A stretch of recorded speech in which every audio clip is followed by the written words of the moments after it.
Thank you madam. And दोस्तों नमस्कार।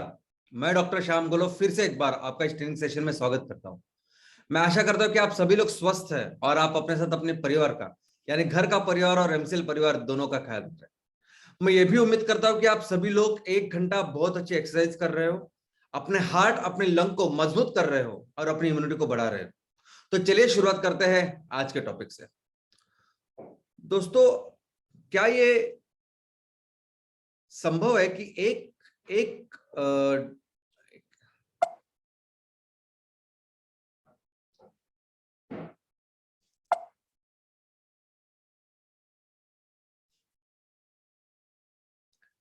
थोड़ा सा एक प्रॉब्लम, रीशेयर कीजिए सर।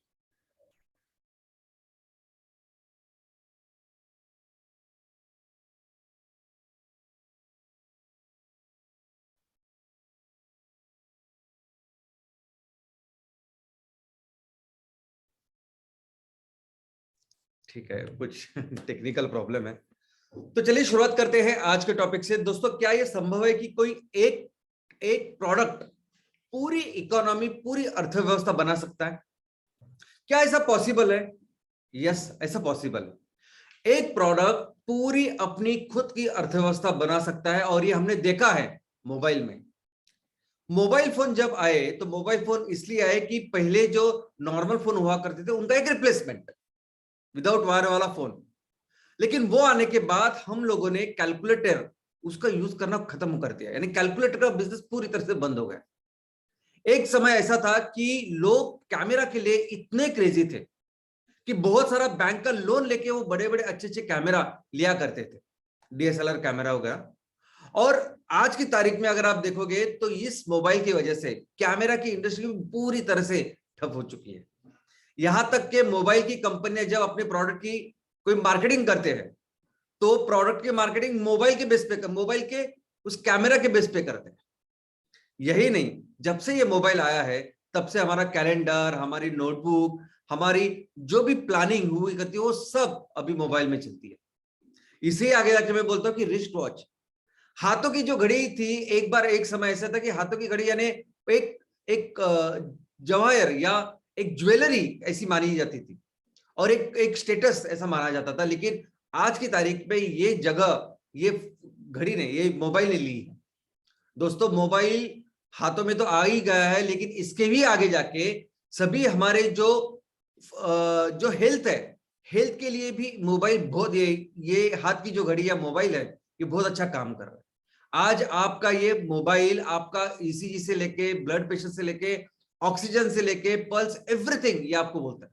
तो कितने सारे ऐसी चीजें हैं जो हमने सोचा भी नहीं था कि मोबाइल करेगा, और आज वो मोबाइल कर रहा है। और उसको जैसे कितनी सारी ऐसी इंडस्ट्रीज, कितने सारे प्रोडक्ट उसको पूरी तरह से मोबाइल ने टेक ओवर किया। दोस्तों, उसी तरह यानी एक चीज यानी एक प्रोडक्ट कितना बड़ा हो सकता है, इसका बहुत अच्छा एग्जांपल है ये मोबाइल। अभी ये मोबाइल, इस मोबाइल के ऊपर अगर हम लोग बिजनेस कर रहे हैं तो इस मोबाइल ये आगे जाके कितना बिजनेस करेगा, हम लोग इसके ऊपर अंदाजा नहीं कर सकते कि पिछले 5 सालों में कितने मोबाइल बेचे, पिछले 5 सालों में इस मोबाइल का क्या ग्रोथ रेट था, कैसे पिछले 5 सालों में कितनी कितनी इंडस्ट्री बढ़ी, कैसे डिमांड बढ़ रही है, कैसे सप्लाई, या पिछले 10 सालों में जितना कुछ हुआ वैसे आगे 10 सालों में, आगे के 5 सालों में क्या होगा, ये सिर्फ आंकड़ों में, नंबर में हम लोग नहीं कह सकते। एक्चुअली किसी भी प्रोडक्ट की क्या मार्केट पोटेंशियल है ये समझ में आता है, ये तय करता है उसकी अपनी योग्यता, उसका पोटेंशियल, उसका एज अ प्रोडक्ट करके पोटेंशियल कि आने वाले दिनों में ये प्रोडक्ट क्या कर सकता है। क्या आप सोच सकते थे कि एक मोबाइल बनाने वाली कंपनी दुनिया की सबसे बड़ी कंपनी बन गई है? ऑयल एंड गैस या कितने भी बड़े बड़े सेक्टर्स है आज पूरी दुनिया में, इससे भी आगे जाके सिर्फ मोबाइल तैयार करने वाली कंपनी दुनिया की नंबर 1 कंपनी हो चुकी है।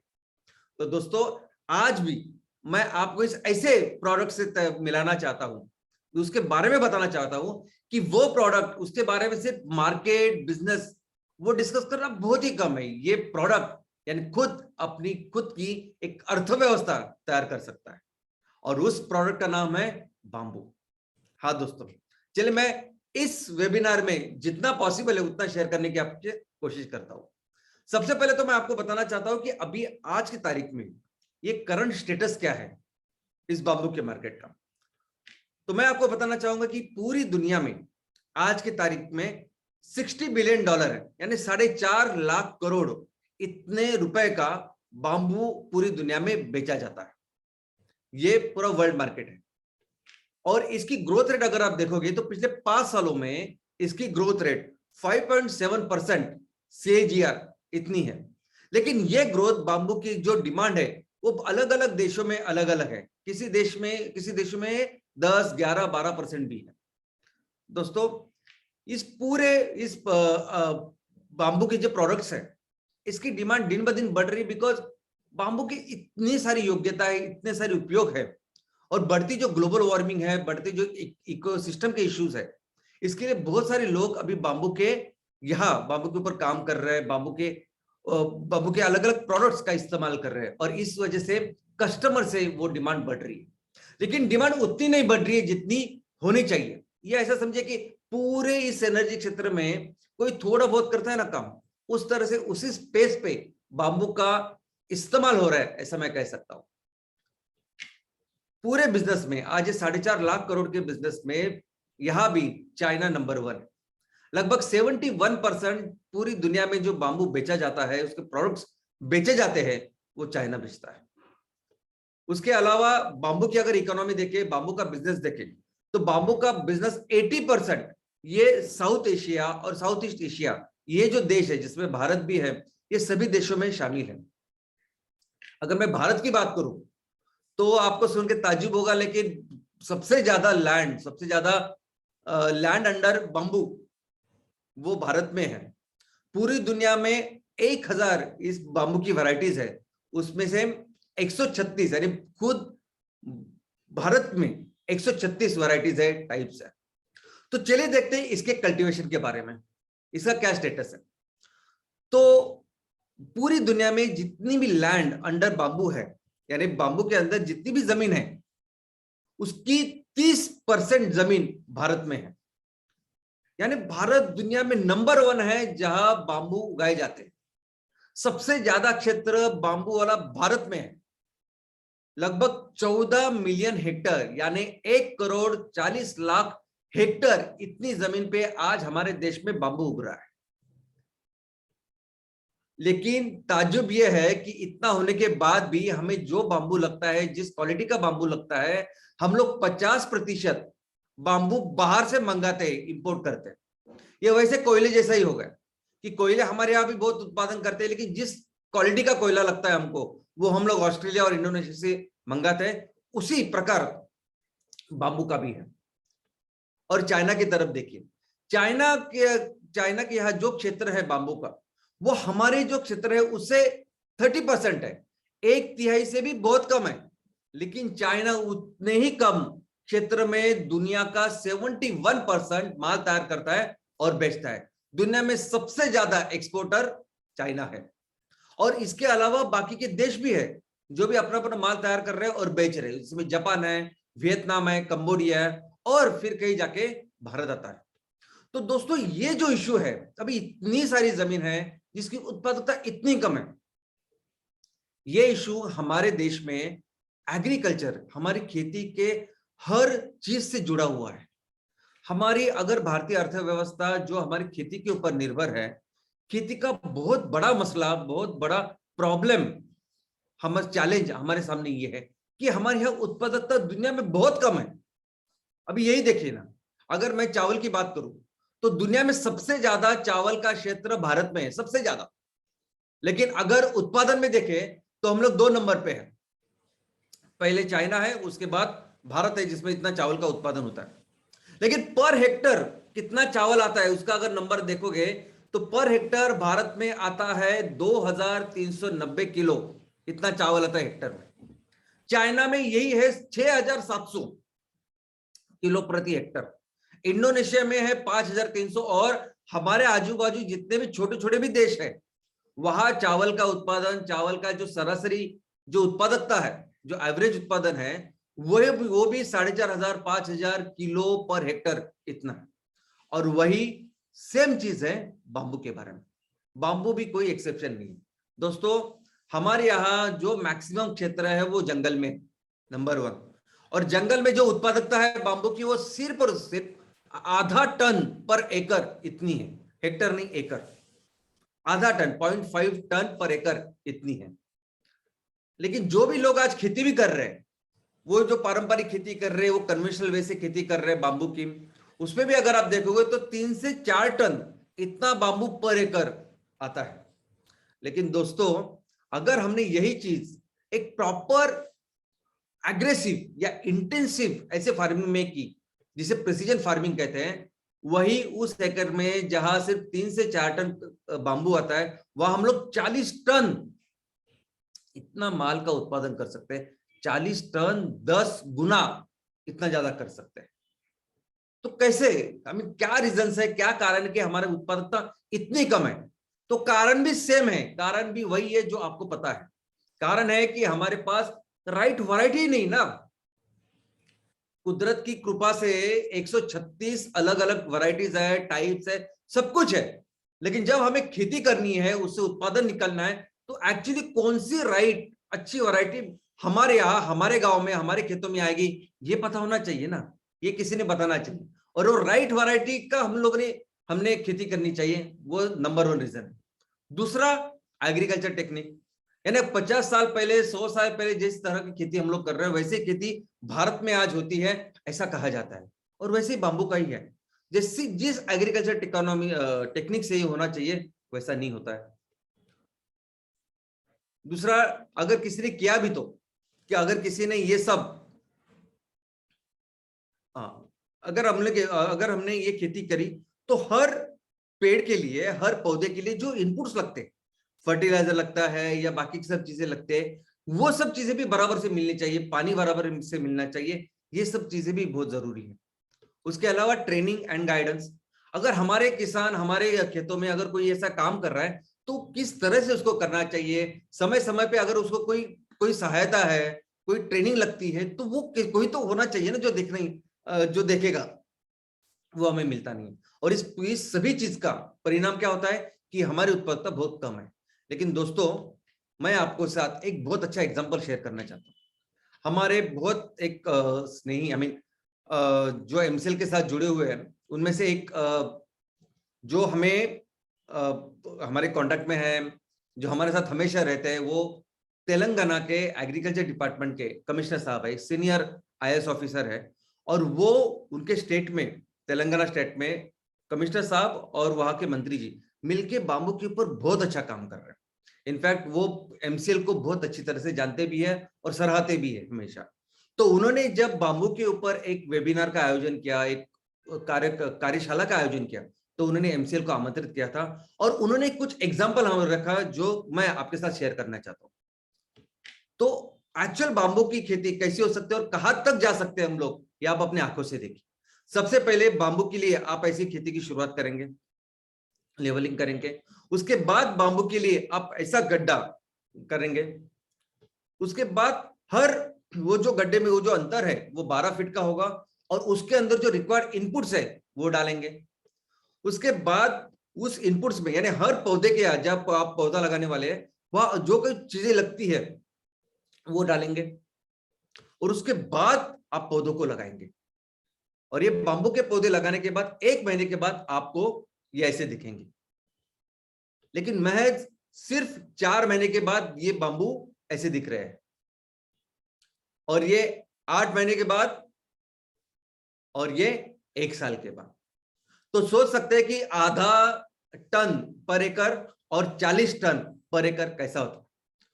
और दोस्तों, ये होता है वो फार्मिंग, ये होती है वो इंटेंसिव फार्मिंग, प्रिसीजन फार्मिंग, कि जिसमें बांबू का इतना उत्पादन हो सकता है। और ये उन्होंने ऑफ कोर्स मेहनत की है। ये एक्चुअली साइंटिफिक वे है। इस तरह से हम लोग करें तो हम अपने बांबू का उत्पादन इतना बढ़ा सकते हैं। तो उसको 40 टन लेके जाने के लिए एक बेस्ट जो वैरायटी है वो लोकल, अगर कुछ जो टिश्यू कल्चर आप करते हैं वो method, best agronomic practices, high density, right way of plantation, ये सब मिलके हम हर जगह में जहां जहां हम लोग प्लांटेशन करना चाहते हैं वहां उसकी उत्पादकता 40 टन तक लेके जा सकते हैं। इसके अलावा ऐसी जमीन, ऐसी बंजर जमीन जहां कुछ भी पॉसिबल नहीं है, अभी ये भी उनका ही एग्जांपल है। अभी ये जमीन आप देखिए तो ये ऐसी बंजर जमीन है कि जहां कोई उत्पादन हो ही नहीं सकता, कोई वनस्पति आ ही नहीं सकती, कौन सा कोई पेड़ उग ही नहीं सकता। ऐसे जगह पे उन्होंने बाम्बू की प्लांटेशन की शुरुआत की। अभी देखिए ऐसी जमीन, अगर आपके गांव में कोई जमीन ऐसी बंजर पड़ी हुई है, ऐसी वीरान है, क्या कारण हो सकते हैं? सबसे वर्स्ट, सबसे खराब कारण यह है। और यहां बाम्बू की शुरुआत हुई तो देखिए 1 साल के बाद, अरे बाम्बू क्या करता है, बाम्बू सिर्फ खुद उगता नहीं तो आजू बाजू की पूरी जमीन उपजाऊ कर देता है। इतने सारे न्यूट्रिएंट, इतने सारी चीजें बाम्बू में है कि आपकी जो जमीन है ना, जो जिसमें बिल्कुल कोई तत्व नहीं था, उसको बहुत ही पोषण वो बाम्बू उपलब्ध करके देता है। बाम्बू के अंदर में इतने सारे गुण हैं, वो हम लोग आगे चल के भी देखने वाले हैं।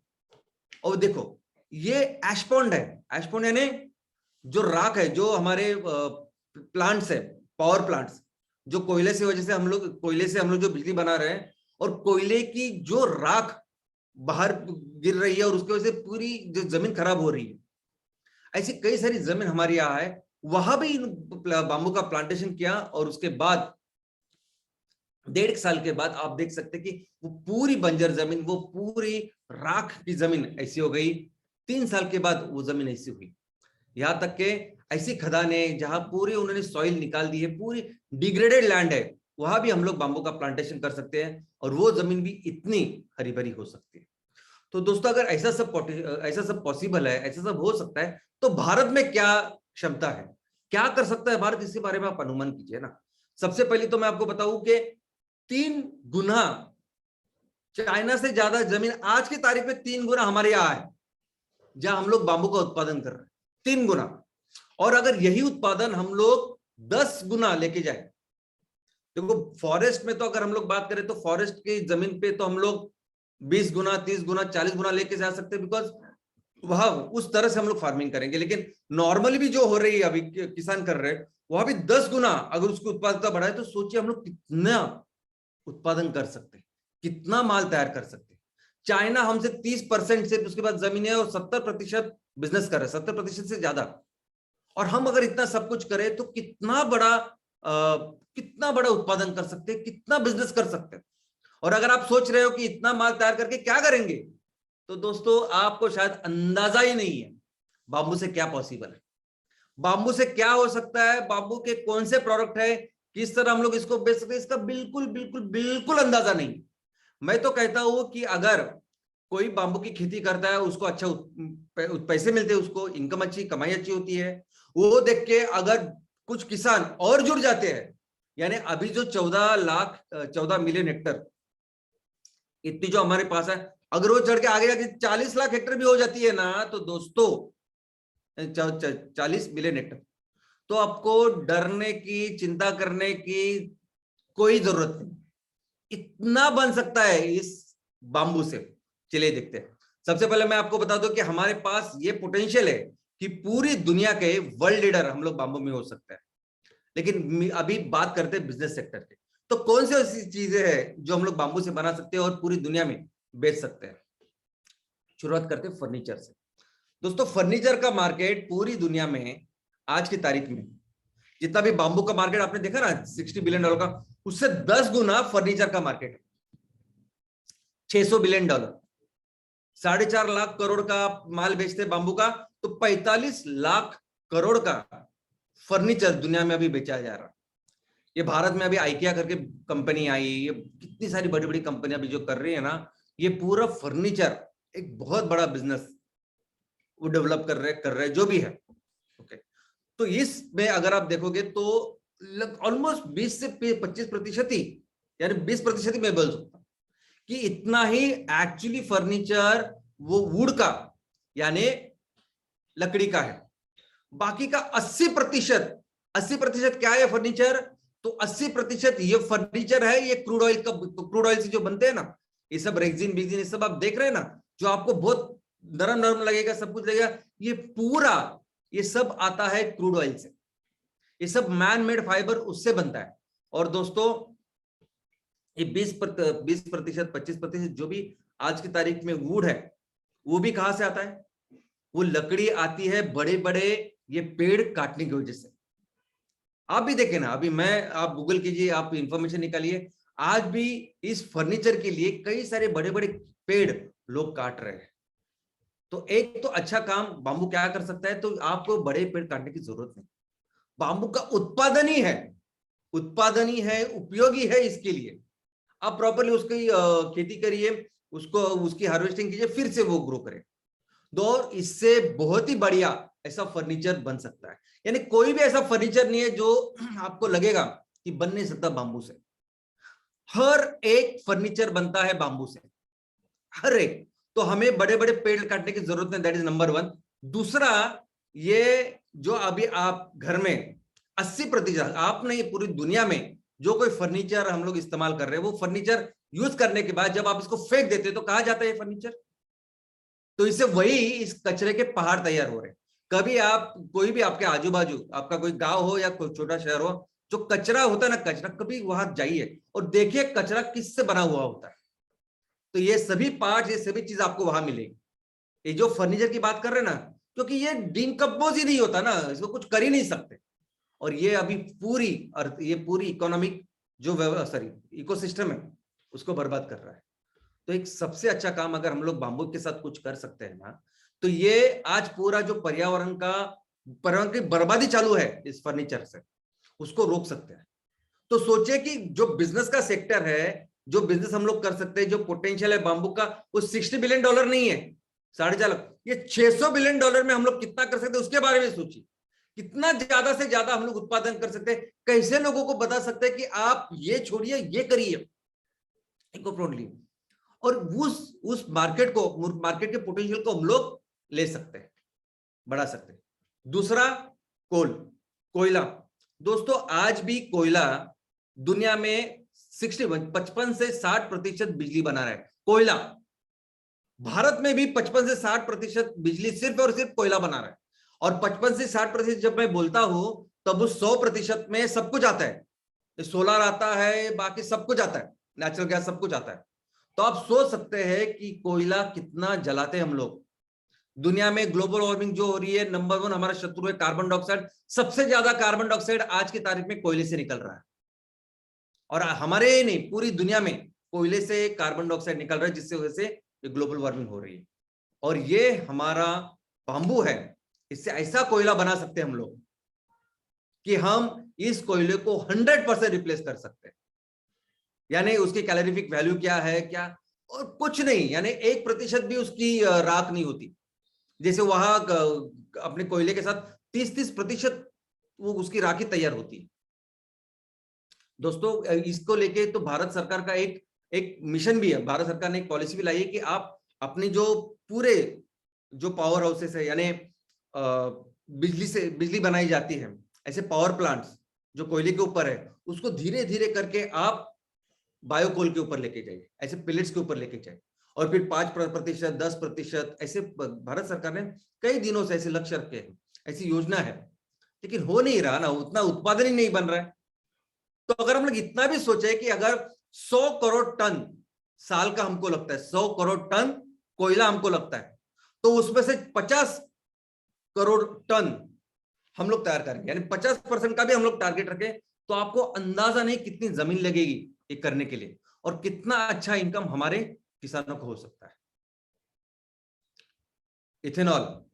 दोस्तों बांबू से इथेनॉल प्रोडक्शन होता है। अभी इथेनॉल क्या, तो आपने एक 6 महीने पहले, 7-8 महीने पहले सुना होगा कि हमारे माननीय नितिन जी गडकरी साहब है, केंद्रीय मंत्री, उन्होंने ये एक ऐसी पॉलिसी शुरुआत की है कि आने वाले दिनों में हर पेट्रोल और डीजल का इंजन फ्लेक्स इंजन होगा। इसका मतलब क्या, इसका मतलब अगर आपकी डीजल पे गाड़ी चल रही है तो वो बायोडीजल पे भी 100% चलेगी। अगर आपकी पेट्रोल के ऊपर गाड़ी चल रही है तो 100% वो बायोइथेनॉल पे चलेगी। तो बायोइथेनॉल क्या है, तो बायोइथेनॉल ये बायोफ्यूल है, फर्स्ट जनरेशन, जो 100% पेट्रोल को रिप्लेस कर सकता है। आप अपनी पेट्रोल की गाड़ी में पेट्रोल की जगह पे 100% बायोइथेनॉल डाल सकते, चला सकते। तो वो पॉलिसी गवर्नमेंट ने लाई है, और दुनिया में बहुत बड़ी मात्रा में बायो इथेनॉल तैयार होता है। ब्राजील में, अमेरिका में, वहां मैक्सिमम जो रॉ मटेरियल वो इस्तेमाल करते हैं, वो रॉ मटेरियल क्या है? तो मक्का, कॉर्न, वहां पोटैटो, उसको भी इस्तेमाल करते हैं। वहां जो हमारे गन्ने की खेती होती है तो गन्ने भी इस्तेमाल करते हैं। यानी कोई भी ऐसा रॉ मटेरियल जिसमें शुगर, जिसमें कार्बोहाइड्रेट ज्यादा है, उसका इस्तेमाल होता है। हमारे देश में भी ये पॉलिसी अगर आप देखोगे तो पिछले 8-10 सालों में इसके ऊपर बहुत सारा काम चल रहा है और कई सारी कंपनियां, हमारी जितनी भी शुगर इंडस्ट्रीज है, शक्कर बना रही है, वहां बायोइथेनॉल के प्लांट उन्होंने शुरू किए। ओके, आप इंफॉर्मेशन निकालोगे तो आपको पता चलेगा। लेकिन दोस्तों, 1 हेक्टर अगर उस पर आप गन्ने की खेती करोगे और उसमें से जितना बायोइथेनॉल निकलेगा उससे कई कई कई कई ज्यादा बायोइथेनॉल निकलेगा जब आप 1 हेक्टर की बांबू की खेती करोगे। तो ये मैं तो कहता हूं कि बिजनेस ये भी है कि बांबू के सिर्फ प्रोडक्ट करने के लिए नहीं, आप सिर्फ पेट्रोल के लिए भी बांबू अगर उगाओ तो देखिए मार्केट कितना बड़ा है। जितना आज बांबू की पूरी जो रिक्वायरमेंट है, बांबू का कितना बिजनेस हमने देखा, 4.5 लाख करोड़ का, $60 बिलियन का। और अगर पेट्रोल के बारे में आप सोचे तो उतना तो अपने को, हमें अपने घर में, भारत में लगता है। और ये बायोफ्यूल ऐसा है, ये बायोइथेनॉल ऐसा है कि पूरी दुनिया को आप दे सकते हैं। तो सोचिए कितना बड़ा बिजनेस सिर्फ इस बांबू के माध्यम से बायोइथेनॉल का हो सकता है। Bamboo to replace plastic. दोस्तों, बांबू, प्लास्टिक जो है, उसके पहले बांबू के बारे में बताओ तो कि बांबू के कुछ बहुत स्पेसिफिक ऐसा बांबू की विशेषता है, एक यूनिक कॉम्बिनेशन है बांबू का, ताकत और लवचिकता इसकी। कैसे? बांबू में ताकत अगर आप बोलोगे ना, तो अगर उसकी, इसको जो मास, उसकी जो वजन है, वजन के हिसाब से उतना ही वजन का अगर आपने माइल्ड स्टील लिया तो स्टील से ज्यादा ताकत इसमें होती है, मैं आपको बोलता हूं। और लवचिकता अगर देखोगे तो लवचिकता इतनी है कि कोई भी शेप कहीं कैसे भी ये बांबू कर सकता है। और इन दोनों चीजों की वजह से बांबू क्या कर सकता है? तो बांबू 100% प्लास्टिक से जो कुछ चीज बन रही है ना, उसको बना सकता है। प्लास्टिक से क्या बनता है? सोचिए जरा, क्या बनता है प्लास्टिक से? कुछ भी सोचिए। आज की तारीख में प्लास्टिक से जो कुछ बन रहा है वो 100% बांबू से बन सकता है। जिस चीजों की वजह से प्लास्टिक की चीजें बन रही है ना, वो सेम चीजें हमारे बांबू में है और वो बन सकता है। सोचिए ना, सोचिए क्या क्या प्रोडक्ट बन सकते हैं। और ये हमारा जो कन्वेंशनल है ना कि बांबू जैसे टोपली बनेगी, बांबू जैसे ये दोनों चीजें बनेगी, इसको जरा बाजू में हटाइए। आप सोचिए बांबू से क्या बन सकता है। आप सोचिए कि प्लास्टिक से आज क्या बन रहा है, 100% उसको रिप्लेस कर सकते हैं हम लोग बांबू के साथ। कितने एग्जांपल मैं दूं आपको? कोई भी अगर आपका कोई भी चीज आप प्लास्टिक की आज इस्तेमाल कर रहे हैं, वो 100% आज बांबू की बन रही है। कई सारे पूरी दुनिया में ऐसे स्टार्टअप्स है, कंपनियां हैं जो सिर्फ इसके ऊपर काम कर रहे हैं, सिर्फ इसके ऊपर बिजनेस कर रहे हैं। मैंने आपको कहा, घड़ी से लेके कुछ भी आप सोचो वो बन सकता है। Imagine the potential. क्या कर सकते हैं हम लोग बांबू से? 100% रिप्लेस। आज जहां जब आप प्लास्टिक हो या हार्ड प्लास्टिक इस्तेमाल करें, उसको पूरी तरह से रिप्लेस कर सकते हैं, क्योंकि बाद में ये जो खराब होने के बाद वो कहा जाता है, फिर से वो कचरे में जाता है, फिर से वो सॉलिड वेस्ट बनता है, फिर से वो इकोसिस्टम को बर्बाद कर रहा है। दोस्तों, ये जो इंडस्ट्री है प्लास्टिक की, ये भी $600 बिलियन यानी 10 गुना बड़ी बांबू की, इतनी बांबू की जो इकोनॉमी है आज की तारीख में, उससे 10 गुना बड़ी है। और ये तो मैंने डायरेक्ट बोली, इसके इनडायरेक्ट तो कई सारे प्रोडक्ट्स हैं। और ये प्लास्टिक हमारे पूरे जिंदगी का इतना अहम हिस्सा बन चुका है। हर चीज में हमारे यहाँ इतना प्लास्टिक है कि हमारे देश में भी 10 प्लास्टिक पार्क्स आ रहे। प्लास्टिक पार्क्स, फैक्ट्रियां नहीं, पार्क्स। यानी एक प्लास्टिक पार्क में कई सारी कंपनी आने वाली है। ऐसे 10 क्लस्टर है, क्लस्टर, जहां हर जगह पे बहुत सारी कंपनी प्लास्टिक की अलग अलग उत्पादन तैयार करेगी। ऐसे 10 बड़े प्लास्टिक के हब, पार्क्स हमारे देश में बन रहे। तो आप सोच सकते हैं कि प्लास्टिक किस तरह हमारे पूरे जीवन में घुस चुका है, और इसको 100% रिप्लेस कर सकता है बांबू। तो बांबू प्लास्टिक को 100% रिप्लेस कर सकता है। इसके कुछ एग्जांपल मैं आपको देना चाहूंगा। Number 1, toothbrush. टूथब्रश मालूम है आपको कितना बड़ा है? सिर्फ हमारे देश में पूरे साल में 3,000 करोड़ के टूथब्रश बेचे जाते हैं, इसका इतना धंधा है। ओके, आज की तारीख में हो रहा है। अगर दुनिया की मैं बात करूं तो दुनिया में 50,000 करोड़ इतने टूथब्रश बेचे जाते हैं, ओके, दुनिया में। लेकिन अगर यही आप इस टूथब्रश की अगर देखेंगे कि कैसे बनता है, तो इसमें बहुत सारे टॉक्सिक केमिकल्स हैं। हम लोग जब तक इस्तेमाल करते हैं तो हमको भी वो हानिकारक है, नंबर 1। और नंबर 2, ये जब जाता है पर्यावरण में जाता है, वातावरण में जाता है, तो बहुत ज्यादा हानिकारक कितने सारे जीव जंतु को होता है। एक बहुत धक्का देने वाली चीज ये है कि सिर्फ अमेरिका जैसे देश में 1 बिलियन यानी 100 करोड़ टूथब्रश 100 करोड़ टूथब्रश सिर्फ एक देश में यूज करके फेंकते हैं लोग, फेंकते हैं। 1 बिलियन एक देश में एक साल में 1 बिलियन ब्रश करके लोग फेंक देते हैं प्लास्टिक। और क्या आपको पता है कि ऐसा कहता है मुझे, ऐसे स्टेटस है कि दुनिया में आज तक जो भी टूथब्रश बना है, जब भी बना होगा, कुछ सालों पहले, कुछ भी जब भी बना होगा, 100-150 साल पहले, 200 साल पहले, वो आज भी है। आज भी कहीं ना कहीं वो पानी को बर्बाद कर रहा है, जमीन को बर्बाद कर रहा है। आप सोचिए ना कि भारत, ये तो अमेरिका में किसी एजेंसी ने काम किया होगा, देखा होगा कि कितना टूथब्रश बाहर जाता है। भारत का क्या, चाइना का क्या, कितने सारे देश है। ये सभी देश, हम लोग सभी लोग मिलके कितना सारा टूथब्रश ये कर रहे हैं, यूज करके फेंक रहे हैं। और हजारों सालों से, यानी जब से टूथब्रश निकला है दुनिया में, तब से लेके टूथब्रश अभी भी वैसे ही है। उसको ना डिकम्पोजिशन हो रहा है ना कुछ नहीं, वो सिर्फ इस वातावरण में उसकी वो गंदगी बढ़ा रहे हैं।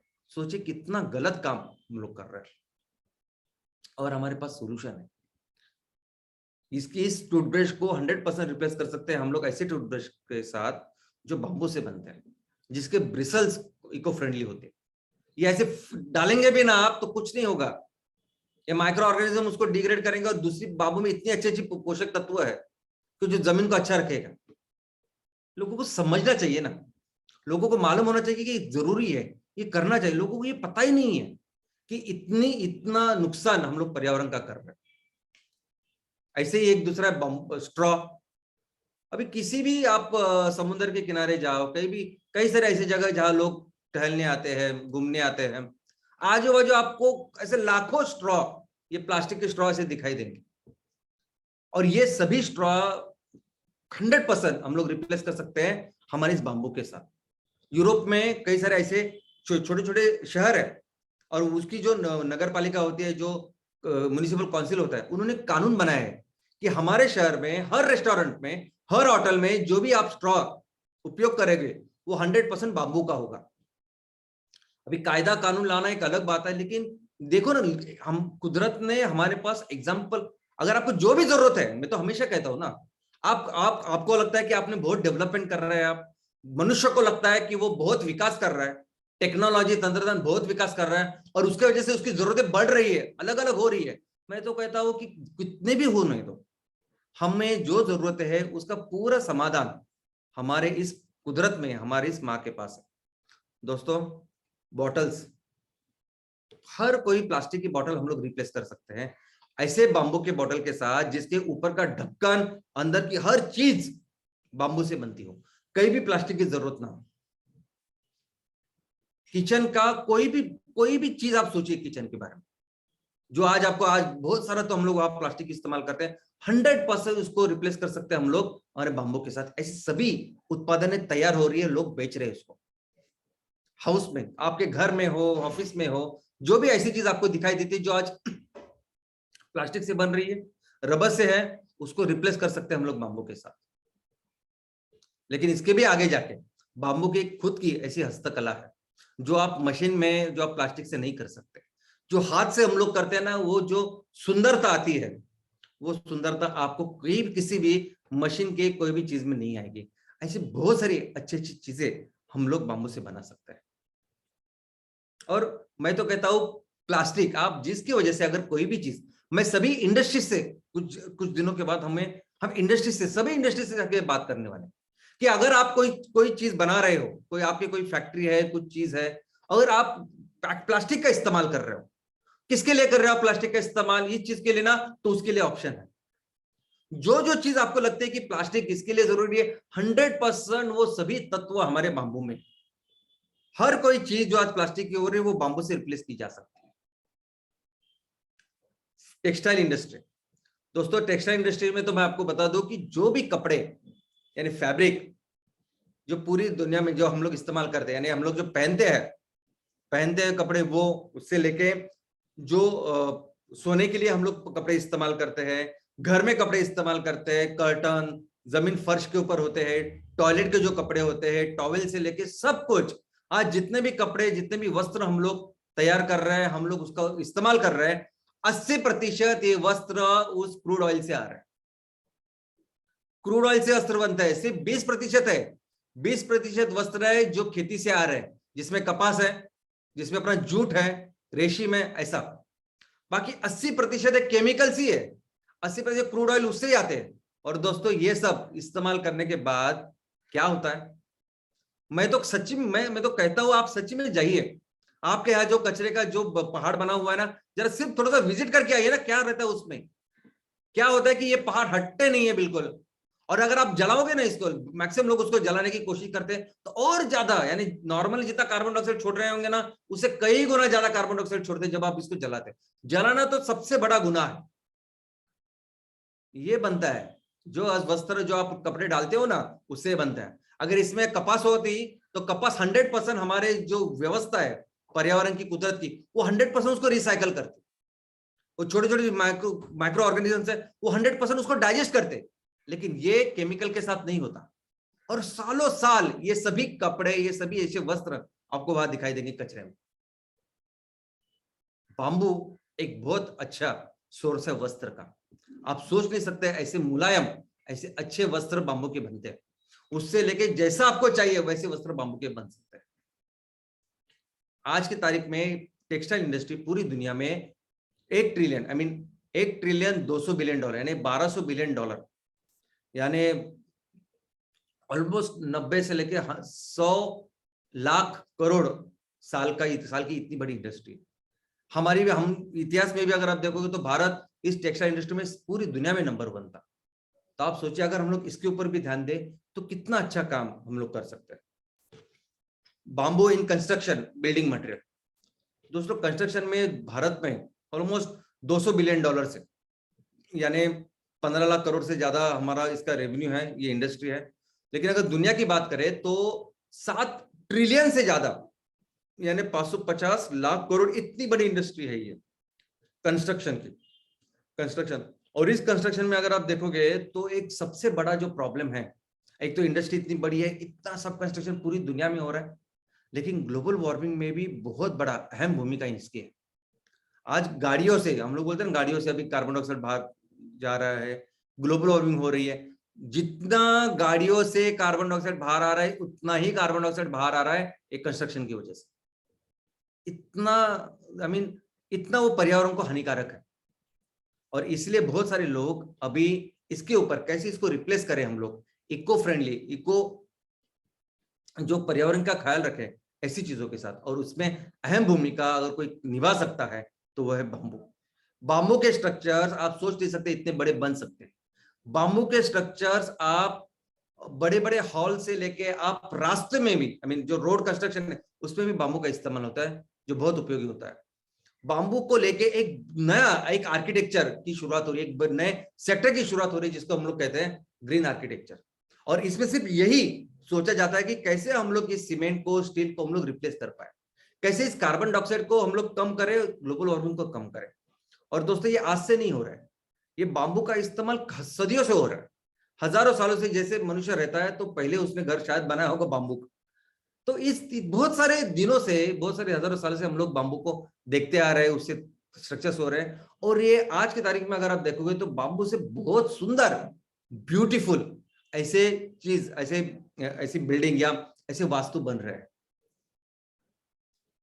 और अगर आपको लगता है कि बांबू कितना टिकेगा, कितने साल तक वो रहेगा, उसकी ड्यूरेबिलिटी क्या होगी, तो बाम्बू उतना ही चलेगा जितना स्टील चलता है, क्योंकि बाम्बू को अगर आप बराबर वो प्री ट्रीटमेंट होती है, अगर उसको करे तो उसकी लाइफ भी उतनी ही आप बढ़ा सकते हैं।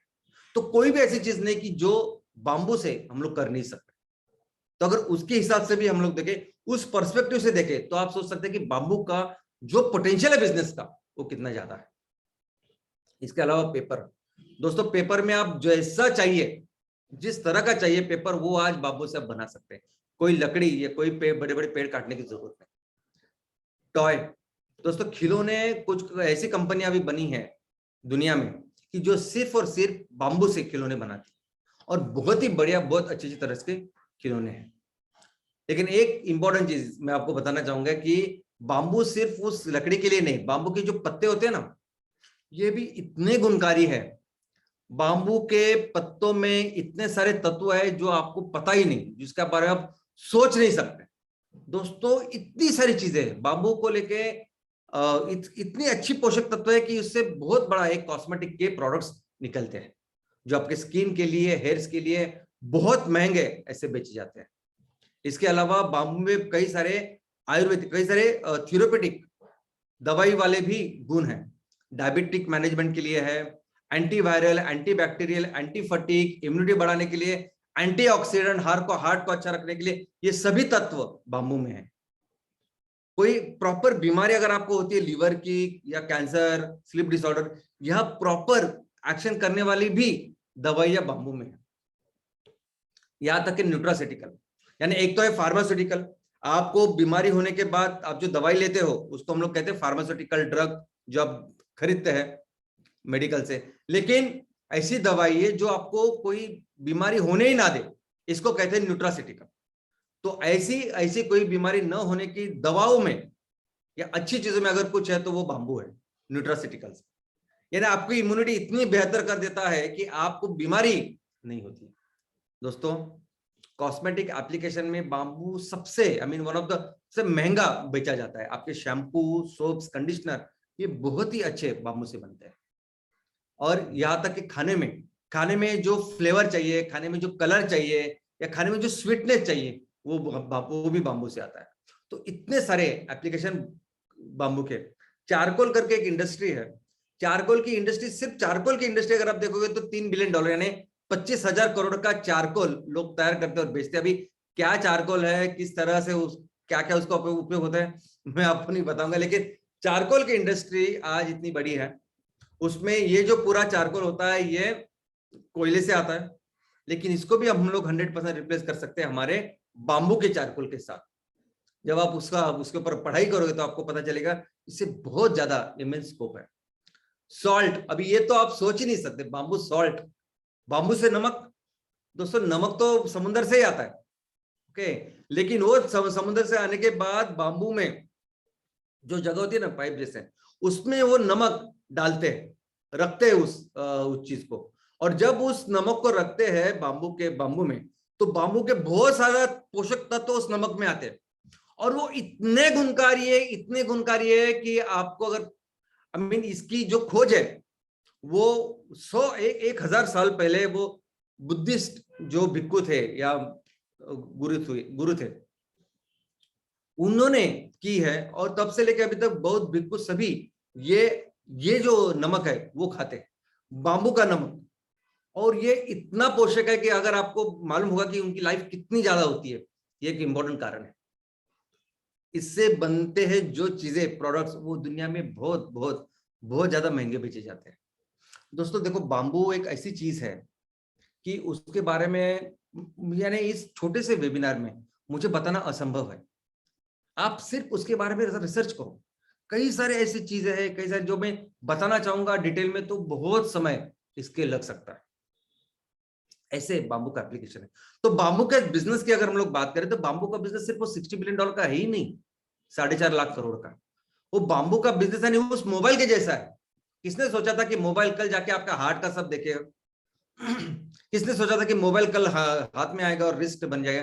किसने सोचा था कि मोबाइल सबसे बेहतर कैमरा बनाएगा? वैसे मोबाइल से तो बिल्कुल कंपेयर नहीं कर सकते। मैं आपको बोला, अगर मोबाइल इतना बड़ा रेवोल्यूशन हो सकता है तो उससे कई बड़ा रेवोल्यूशन बाम्बू हो सकता है, ऐसे बाम्बू के बारे में। लेकिन इसके अलावा कुछ सामाजिक चीजें भी है जो बाम्बू करता है। Oxygen park. दोस्तों बांबू एक ऐसी वनस्पति है जो इतनी फास्ट ग्रो करती है कि ये जो वातावरण में कार्बन डाइऑक्साइड है ये साफ करने का काम, इसको लेने का काम, एब्जॉर्ब करने का काम किसी भी पौधे से, किसी भी पेड़ से 5 गुना ज्यादा सक्षम ये बांबू करता है। इसके अलावा जो ऑक्सीजन देने का काम हमारे लोगों, हमें इस पृथ्वी के ऊपर ऑक्सीजन देने का काम जो पेड़ करते हैं उसमें से भी 35% ज्यादा ऑक्सीजन हमारे बांबू देते हैं।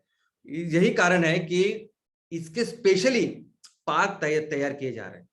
यानी अगर आपको आपकी जगह में बहुत सारा हवा अच्छी नहीं है, अशुद्ध है, ऑक्सीजन कम है, तो आप सिर्फ बांबू लगाइए। वहां स्पेशली डेडिकेटेड ऐसे पार्क, ऐसे उद्यान, ऐसे गार्डन तैयार किए जा रहे हैं कि जिसकी वजह से आजू बाजू के इलाके में ऑक्सीजन की मात्रा बढ़े। ऐसा ये पार्क तमिलनाडु में एग्रीकल्चर यूनिवर्सिटी में लगाया गया है। और ये यही नहीं तो ऑलमोस्ट अभी सभी राज्यों में ये हो रहा है। सभी राज्यों को भी कोशिश कर रहे हैं। अभी देखिए ना, कितने सारे शहरों में कितनी सारी हमारी पोल्यूशन है, सब कुछ है। वह बीच बीच अगर शहरों में भी आप बांबू के छोटे छोटे पार्क तैयार करें, छोटे, तो ये बांबू के पार्क ये सिर्फ आपके वो हवा साफ करने में और आपको शुद्ध हवा देने में बहुत जबरदस्त ऐसा काम कर सकता है। यही बांबू की यही सब योग्यता, बांबू के इतने सारे फायदा और इतनी जरूरतों को लेके ही भारत सरकार ने राष्ट्रीय बांबू मिशन तैयार किया है। अभी मिशन यानी राष्ट्रीय मिशन इन्होंने जब शुरुआत की तो इसको अभी 2018 के बाद इसकी शुरुआत हुई है। और इसमें प्रॉपर उन्होंने टारगेट्स रखे, पैसे रखे हैं क्या करने चाहिए। दूसरा, इस बांबू के ट्रीटमेंट के लिए प्रोसेसिंग सेंटर उसके लिए पैसे हैं। ज्यादा से ज्यादा बांबू के ऊपर किसान खेती करें और इसके ऊपर जो हस्तकला कर रहे जो लोग हैं उनमें उनकी आय बढ़े, इसमें ये सब इसमें शामिल है। और इसको लेके कुछ टारगेट्स भी गवर्नमेंट ने रखे। लेकिन इसके अलावा ये सिर्फ, अगर आपको लगता है कि केंद्र सरकार ये सब कर रही है, लेकिन ऐसा नहीं है। बांबू को लेके हर राज्य कुछ ना कुछ कर रहा है और कुछ ना कुछ, यानी इनफैक्ट जैसा आयोग, जैसे मिशन बस केंद्र सरकार का है, वैसे ऑलमोस्ट हर राज्य सरकार का अपना एक खुद का बांबू का मिशन है। अभी मध्य प्रदेश गवर्नमेंट का मिशन है, वैसे सेम त्रिपुरा का मिशन है, ऐसे ही बांबू के बारे में महाराष्ट्र का मिशन है, ऐसे ही बांबू के बारे में कर्नाटक का मिशन है, ऐसे ही बांबू के बारे में केरला का मिशन है। यानी हर राज्य में है। किसी भी राज्य में अगर आप जाओगे तो बांबू के ऊपर स्पेशल डेडिकेटेड मिशन है, स्पेशल डेडिकेटेड एक पूरी उन्होंने एक रोड मैप बनाया हुआ है, ब्लूप्रिंट बनाई हुई है, जिसके तहत ये लोग काम कर रहे हैं। क्योंकि लोग जानते हैं कि अभी बांबू, अभी देखो कोविड के कोविड के बाद ये 2 सालों में अर्थव्यवस्था में कितना बड़ा नुकसान हुआ है।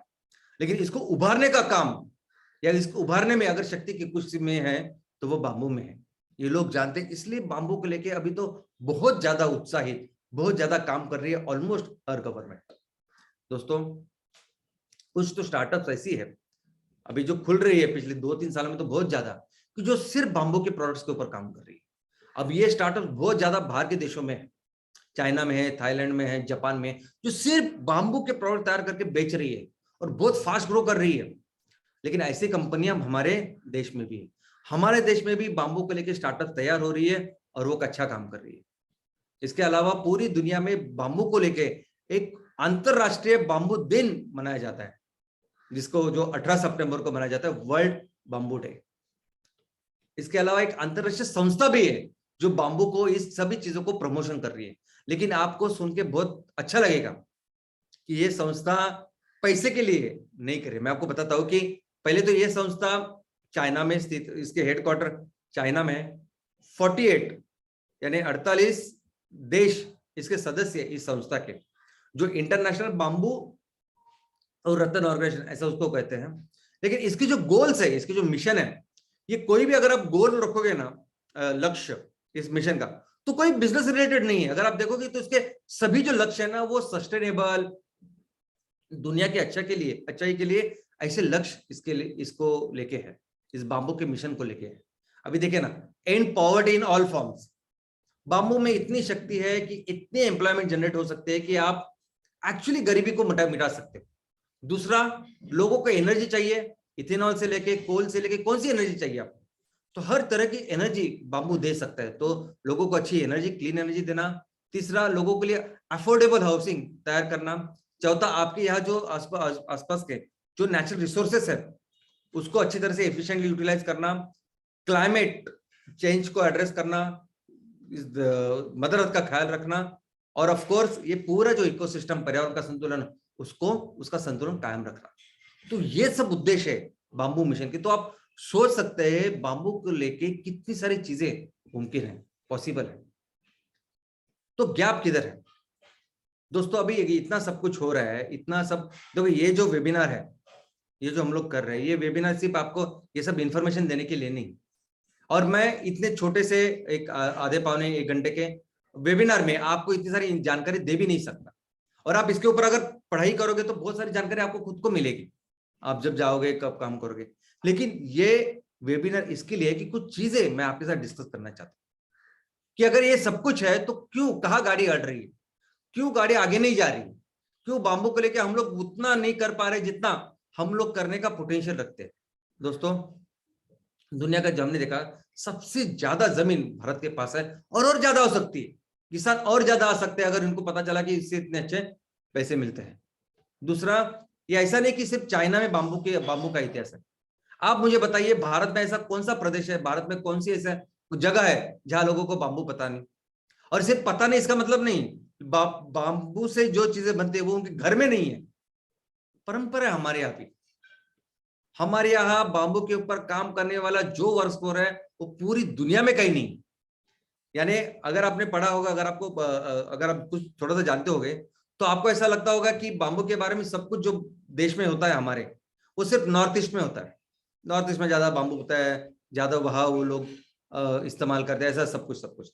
लेकिन मैंने अभी हाल ही में पढ़ा कि बांबू के ऊपर जो सबसे ज्यादा कारीगर काम करते हैं ना, वो मैक्सिमम कारीगर महाराष्ट्र में। अभी कितना सही कितना गलत मुझे पता नहीं, लेकिन उन्होंने कहा कि मैक्सिमम बांबू के ऊपर काम करने वाले कारीगर महाराष्ट्र में। लेकिन मेरा तो अभी ये मानना है कि हर जगह है, हर राज्य में बांबू के ऊपर काम करने वाले इतने कारीगर हैं कि जो चीज हम लोग बना सकते हो दुनिया में कोई नहीं बना सकता। मशीन बांबू के ऊपर किससे काम करेगी आप बताइए? लेकिन हाथ से जो चीज बनाएगी उसको कितना डिमांड होगा, आप उसके बारे में सोचिए। इतने बड़े बड़े लोग बांबू के लिए सामने आए और उन्होंने काम किया। रतन टाटा उनमें से एक है। उन्होंने पूरी कोशिश कर रहे हैं कि वो इस बांबू मिशन को आगे बढ़ाने का बहुत सारा कंट्रीब्यूट करके इन्होंने कई सारी रिसर्च इंस्टीट्यूट को शुरुआत की है जो सिर्फ बांबू के ऊपर काम कर रही है। इसके अलावा बांबू मैन, अगर आपको याद होगा तो मैडम ने एक बार बांबू मैन की स्टोरी बताई थी, भारत का बांबू मैन। तो मैंने भी उसके बारे में बहुत ढूंढा, पढ़ाई करने की कोशिश की, कहा कौन है बांबू मैन, किसको कहते हैं बांबू मैन। तो मुझे एक चीज पता चली कि दोस्तों बांबू मैन हर जगह है। इतने सारे लोग हैं हमारे आजू बाजू आसपास जो बांबू को लेके समर्पित है, पूरा जीवन बांबू के ऊपर काम कर रहे हैं। कितने सारे लोग मैं आपको बताऊं, कोई ऐसा एक बांबू मैन है ही नहीं, हर राज्य में हर जगह में बांबू मैन है। आपके आजू बाजू भी आपको लोग ऐसे दिखाई देंगे जो बांबू के ऊपर बहुत अच्छा काम कर रहे हैं। वो जैसे हो सके अपने तरीके, जैसे रतन टाटा अपने तरीके से उसको प्रमोट करने की कोशिश कर रहे हैं, वैसे कई सारे लोग हैं जो बांबू को लेके कर रहे हैं। अभी हमारे ही टीम में हम जहाँ काम कर रहे हैं वहां 2 कलेक्टर है जो हर 15 दिन में एक मीटिंग लेते हैं और अपने जिले में बांबू के लिए काम करते। तो हर कोई ऐसे कई सारे बांबू पैन भी आपको मिलेंगे अपने देश में। स्टार्टअप्स, अभी ये स्टार्टअप बांबू को लेके अपने देश में एक ऐसा अच्छा एग्जांपल है कि जो बांबू के टूथब्रश तैयार करते हैं। ओके, तो इन्होंने जब शुरुआत की तो दिन के 100 टूथब्रश बेच पाना मुश्किल था। ओके, उन्होंने जब शुरुआत की, आज की तारीख में हर दिन वो 50,000 टूथब्रश बेच रहा है। राजशेखर पाटिल ये ऐसे खेडूत है या किसान है, बंजर जमीन से आते हैं, ऐसे प्रदेश से आते हैं कि इनके पास जमीन तो थी लेकिन कुछ नहीं आता था, वहां पानी नहीं, कुछ नहीं। तो बहुत दिन तो वो अन्ना हजारे साहब उनके साथ उन्होंने काम किया, उनके साथ ट्रेनिंग की। बाद में वहां अपने यहाँ आके उन्होंने बांबू की फार्मिंग की और इतना सारा अच्छा, आई मीन उनकी अच्छी इनकम हुई है कि अभी राष्ट्रीय लेवल पर उनका एग्जाम्पल है कि कैसे बांबू से हम लोग अच्छा इनकम कर सकते हैं। तो दोस्तों सब कुछ है ना। देखो हमारे पास बहुत सारी जमीन है, हमारे पास ये परंपरा है, हमारे पास उसके ऊपर काम करने वाले जो वर्कर्स हो दुनिया में चाइना बिना किसी के पास नहीं है। सब कुछ है, सभी लोग इसके ऊपर काम कर रहे हैं, काम कर रहे हैं, काम कर रहे हैं। तो क्या है, क्या चीज है कि जिसकी वजह से आगे नहीं बढ़ रहा है? तो सबसे पहला मुझे लगता है कि ये एक ऐसी चीज जो मुझे लगता है हर उस चीज के साथ, आई मीन हर एग्रीकल्चर के साथ जो हमारा समस्या है ना, वो इसके साथ भी है। हर खेती के साथ जो समस्या होती है वो है अप्रोच, नजरिया, बिजनेस करने का अप्रोच। अगर आपके पास 5 एकड़ जमीन है, अगर 1 एकड़ जमीन है, अगर आप बिजनेस करते होते हैं तो क्या बोलते हैं आप? नहीं, इस 1 एकड़ से, इस 5 एकड़ से मैं कैसे ज्यादा से ज्यादा इनकम करूं और माल उसको बेचूं। वैसा नहीं हो रहा है। जमीन है, कर रहे हैं, तो वो जो अप्रोच है, वो नजरिया, अगर बाबू की बारे में हम लोग सोच रहे हैं तो वो बिजनेस अप्रोच वो नहीं है, वो गैप है। प्रोसेसिंग यूनिट्स, वो गैप है दोस्तों। प्रोसेसिंग यूनिट यानी इसके ऊपर जो कोई भी किसान जब कोई उत्पादन तैयार करता है तो उस उत्पादन के ऊपर प्रक्रिया करने वाले केंद्र भारत में बहुत कम है। यानी एक सिंगल चीज अगर आपको करनी है, अगर भारतीय अर्थव्यवस्था को, भारतीय खेती को आपको आगे लाना है, तो सबसे पहले एक एक काम हमको उसके ऊपर फोकस करना पड़ेगा, वो है प्रोसेसिंग यूनिट्स, फैक्ट्रीज। उसके ऊपर सिर्फ आप वो यूनिट्स तैयार करो, अपने आप खेती, अपने आप ये बैकवर्ड लिंकेज स्ट्रांग होंगे। वो अपने पास नहीं है। अपने पास इनोवेशन, प्रोडक्ट्स तैयार करने के वो रेंज नहीं है। भारत में जो प्रोडक्ट्स तैयार होते हैं, आप बाकी के देशों में जाइए, बाम्बू में ऐसी चीज ही नहीं कोई जो बाम्बू से बनती ना हो। बाम्बू प्रॉब्लम है, जो समस्या है वो कॉर्पोरेट इन्वेस्टमेंट। बिजनेसमैन नहीं आते इसमें, जो बड़ी बड़ी जो कॉर्पोरेट्स है वो नहीं आते, वो नहीं काम कर रहे। जब वो आएंगे तो वो बराबर देखेंगे कि हमें कितना इसमें पैसे डालना है, कौन सा उत्पादन करना है, कैसे मैक्सिमम उत्पादन कर सकते हैं, कैसे अच्छी टेक्नोलॉजी ला सकते हैं, कैसे प्रोडक्ट का निर्माण कर सकते हैं, मार्केट को क्या लगता है, और फिर मैक्सिमम वो माल का उत्पादन करके ज्यादा से ज्यादा मार्केटिंग करके, प्रमोशन करके हम लोग उसको बेच सकते हैं। तो ऐसे करने वाले लोग ही नहीं है आज bamboo. Gap is branding. Branding यानी एक ऐसी कंपनी तैयार होनी चाहिए बाम्बू में कि जो अच्छे प्रोडक्ट और उसके अच्छे सर्विस की जिम्मेदारी उठाए, जिसको लेके लोगों के मन में विश्वास है, नहीं बराबर इसके तो यहाँ तो बाम्बू के अच्छे प्रोडक्ट्स मिलेंगे। अभी चाय तो हर घर में बनती है, कॉफी तो हर घर में बनती है, लेकिन अगर आपने उसको ब्रांड बनाया तो इसका मतलब क्या कि वहां जाके वो चाय देखो ऐसे ऐसे अच्छी मिलेगी, बस वहां जाके कॉफी तो अच्छी मिलनी है। वैसे अगर बाम्बू के लेके कोई अच्छी ब्रांडिंग, जैसा हमने एक एग्जांपल देखा, ऐसे करने की जरूरत है। और ये सब गैप, ये सब काम करने वाले हैं। देखो गैप जरूरत है कि ये सभी जो चीजें हैं उसको कनेक्ट करने की। सभी लोग काम कर रहे हैं, अपने अपने लेवल से काम, गवर्नमेंट्स काम कर रहे हैं। मैंने देखा, अब मैंने आपको बताया कि केंद्र सरकार से लेके हर राज्य सरकार से लेके कई सारे लोग काम कर रहे हैं, अपने गांव के स्तर पे भी काम, उनको सबको इकट्ठा लाने की जरूरत है। जरूरत है कि ऐसा प्लेटफॉर्म तैयार करने की कि जिस प्लेटफॉर्म पे आके लोग संगठित होके इसके ऊपर काम करें, इस बिजनेस को बढ़ाए। देखो भारत का क्या पोटेंशियल है, और इंडस्ट्री तो हमने देखी, हर इंडस्ट्री में हम लोग क्या कर सकते हैं। एक सिंगल ये रेवोल्यूशन बाम्बू का भारत को कहां से कहां तक लेके जा सकता है, और यही काम करने वाला है एमसीएल। दोस्तों मैं हमेशा कहता हूं कि एमसीएल कोई भी ऐसी चीज नहीं कर रहा है कि जो शायद अभी कभी किसी ने सुनी नहीं, कोई रॉकेट विकेट नहीं बना रहे हम लोग सिर्फ वो करने का नजरिया, तरीका बदल रहे। अब ये सभी चीज, अगर फैक्ट्रियां नहीं है, अगर प्लेटफॉर्म तैयार करना है, अगर सभी लोगों को एक साथ लाना है, अगर ग्राम पंचायत लेवल पे लोगों के लिए, किसानों के लिए ट्रेनिंग, इनपुट सेंटर तैयार करना है, तो ये काम कर रही है एमसीएल, और ये गैप पूरा करेगी एमसीएल। लेकिन इसके साथ और एक काम हमें करना है, और वो है क्रिएटिंग अवेयरनेस। दोस्तों लोगों को पता ही नहीं है इतनी सब बर्बादी हो रही है, लोगों को पता ही नहीं कि हमारे एक सिंपल चीज की वजह से इतना कुछ फर्क पड़ सकता है। क्या फर्क पड़ेगा मैं अपना प्लास्टिक का ब्रश करूं, क्या फर्क पड़ेगा कि मेरे घर में प्लास्टिक की चीज है उसके मैं बाम्बू का लेके आऊं, फर्क पड़ता है।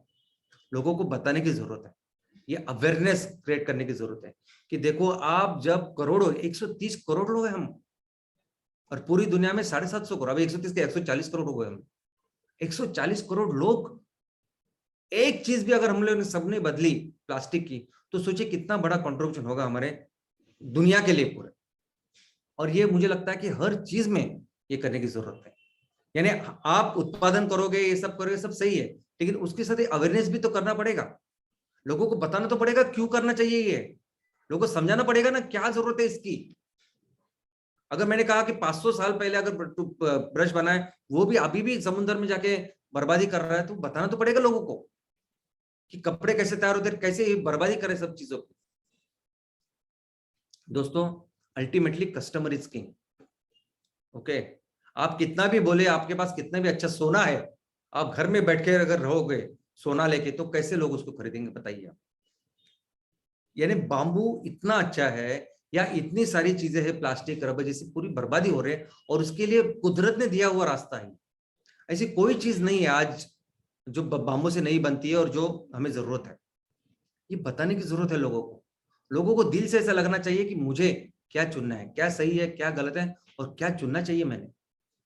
और एक कस्टमर को एम्पावर करना, कस्टमर को उनको ये नॉलेज बढ़ाना, उनको अवेयर करना कि देखो हमारा भी फर्ज है ना। अगर हम लोग दुनिया में रहते हैं तो हम लोग एक्चुअली इतने करोड़ों साल से अगर अपनी माँ हमको पाल रही है, इतना हमारा ख्याल रख रहे हैं, तो हमारा थोड़ा तो फर्ज बनता है। और जब ये करें हम लोग, और ऑफ कोर्स एक अच्छे प्रोडक्ट्स, ऑफ कोर्स अगर जब आप इतना सारा सब कुछ कर रहे हैं, प्रोडक्ट्स एकदम उस लेवल का अगर शानदार दोगे, तो फिर ये पूरा गैप मिट जाएगा। और एक बार ये चीज हमारे ग्राहकों को समझ में आएगी, तो फिर ये रिवोल्यूशन बनेगा। और दोस्तों, इसका बहुत सही तरीका है सैटरडे सेशंस। हफ्ते में एक दिन, हफ्ते में एक ही दिन, एक ही आपको लोगों को बताना है। जैसे आप मंदिर में जाते हो हफ्ते में एक दिन, जैसे आप नमाज के लिए जाते हो, मास के लिए जाते हो, गुरुद्वारा जाते हो, वैसे हफ्ते में एक दिन अपने ग्राम पंचायत के लिए खड़े होकर इस बात को करिए। आप मत सोचे कितने लोग सुनते हैं, क्या करते हैं, क्या। आप हमारा जो देखो, हमारा जो फोकस हम लोग करके रहेंगे, या फैक्ट्री वैक्ट्री की आप बिल्कुल चिंता मत कीजिए, राइट। हम लोग पूरा फोकस में, और वो करेंगे जो आप कोई सोच भी नहीं सकते, इतना बेहतर करके दिखाएंगे। लेकिन जरूरत है ये चीजों की। सैटरडे सेशन, एक सिंगल चीज जो पूरी चीज बदल के रख सकता है, वो है सैटरडे सेशन। तो मैं आप सबसे फिर से एक बार ये विनती करता हूं कि आप जो जबरदस्त काम कर रहे हैं, उस पे ये सैटरडे सेशन एक बहुत इंपॉर्टेंट चीज है, इसको आप संभाल के रखें। हर हफ्ते कैसे भी हो, अपने आप से एक कर्तव्य समझ के इसको करिए। हमारे समाज के प्रति, हमारे देश के प्रति, हमारे किसानों के प्रति कर्तव्य समझ के करिए, और इसको अच्छे काम को आगे बढ़ाइए। धन्यवाद, थैंक यू।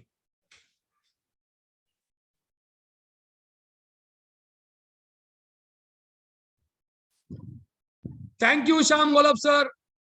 यस, इस देश की इकोनॉमी, इस देश की ग्रामीण इकोनॉमी आने वाले समय में बांबू जैसे वृक्ष के आधार पर कितनी बड़ी इकोनॉमी हो सकती है, इसका आज उत्तरार्ध आज आपने बताया।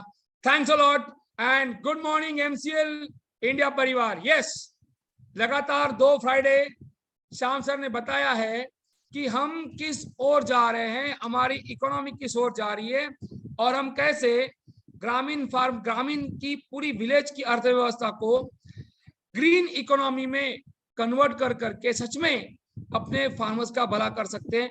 और उसमें से कई रास्तों में से एक बहुत इंपॉर्टेंट रास्ता बांबू फार्मिंग का जाता है। शायद हम मराठी में कहते हैं काकेत कसा गावाला वैसा, जैसे कि हमारे पास ये इतनी बड़ी ताकत है, सुपर पावर बनने की ताकत हमारे गांव के जमीन में है, और उसका एक नमूना, उसका एग्जाम्पल श्याम सर ने पेश किया है। श्याम सर, इस इतने डिटेल्ड बांबू इकोनॉमी के प्रेजेंटेशन के लिए आपका बहुत बहुत शुक्रिया। और यस, प्राचार्य ने हमें और एक बार बता दिया है कि वीजा मास्टर कार्ड के तुलना में रुपए ने किस तरह से एक अलग दुनिया पर स्थापित की। यूपीआई जो इंडियन चमत्कार है, वो कैसे वर्ल्ड वाइड जा रहा है। तो आप देख रहे हैं कि हम जो कहते हैं कि सोने की चिड़िया, तो उसके दोनों रास्ते हमारे पास है। कहीं ना कहीं एक्शन लेने का समय आ गया है, और जैसे श्याम सर ने कहा, वो एक बहुत बड़ा गैप है जो कोई भर नहीं पा रहा है, और वो गैप भरने का काम करेगा हमारा और आपका एमसीएल इंडिया परिवार। Thank you very much for this session. Thank you all MPP owners, MCL MP owners, BDA, senior BDA channel partners, and all the respectable stakeholders of MCL.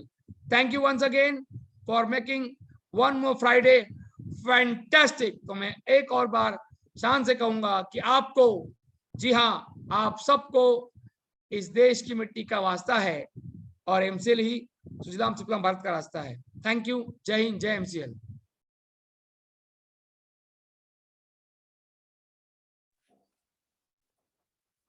Thank you very much doctor लवेश sir. And आप सभी से ये नम्र निवेदन है कि कृपया आप जो चैट बॉक्स में लिंक दी गई है उसके ऊपर जाकर आपका फीडबैक हमारे साथ शेयर कीजिए।